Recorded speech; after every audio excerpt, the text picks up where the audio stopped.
अब तक आपने देखा, पार्ट 1 में देखा, राणा सा ने अपने बेटे देव को एक रास्ते पर लेकर आया था। फिर राणा सा अपने बेटे देव को मम्मी कैसे मरी वो बताता है। अब तक बेटा हम शादी से वापस इस गांव में आ रहे थे।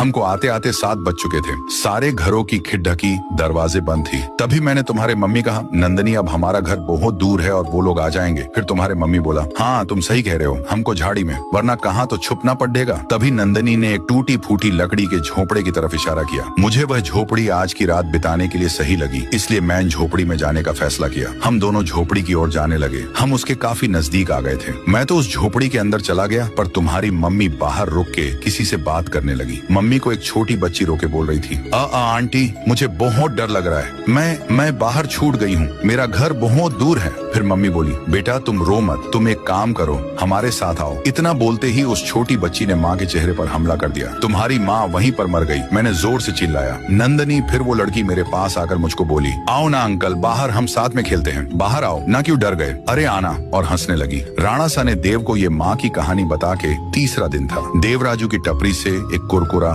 खरीदा, वहाँ राइस स्टार भी था। देव जब कुरकुरा लेकर टपरी से बाहर निकला, जब तक 7 बज चुके थे, चारों ओर घंटी की आवाज आने लगी। अनाउंसमेंट हुई, 7 बज चुके हैं। फिर राइस स्टार चाय पीकर राजू की टपरी से बाहर निकला और वो अपने घर की ओर जल्दी जल्दी जाने लगा। उतने में देव ने उसे आवाज दी, राई भैया। देव उसकी तरफ भागता है। फिर देव ने राइस स्टार को विनंती की, राई भैया 7 बज गए और मेरा घर बहुत दूर है, क्या मैं आपके साथ आपके घर में एक रात के लिए रुके सकता हूँ? फिर राइस स्टार बोला, अरे बावले, ये भी कोई पूछने की बात से चल मारे, साथ मारे घर। फिर देव और राइस स्टार घर के लिए जाने लगे। देव राइस स्टार के साथ उसके घर पर पहुंचे और अंदर गए। उतने में राइस स्टार एक खिड़की बंद करी और दूसरी खिड़की बंद करने गया तो बाहर देव की मम्मी खड़ी हुई थी। देव ने माँ को देखकर जोर से चिल्लाया, अरे मेरी मम्मी आ गए राइस स्टार भैया, जल्दी खिड़की लगाओ। फिर राइस स्टार ये सुनकर बोला, अरे बावड़े कुछ ना हो, मैं तुझे एक जादू दिखाता हूँ। ऐसा करते करते मम्मी दरवाजे के बाहर रुकी थी। देव बार बार बोला, राई भैया वो इंसान नहीं है, जल्दी दरवाजा बंद करो। परंतु राइस स्टार मम्मी को ललकारने लगा और बोला, अंदर आके दिखाना, मुझे तुमसे अच्छे से मिलना है। तभी मम्मी बोली,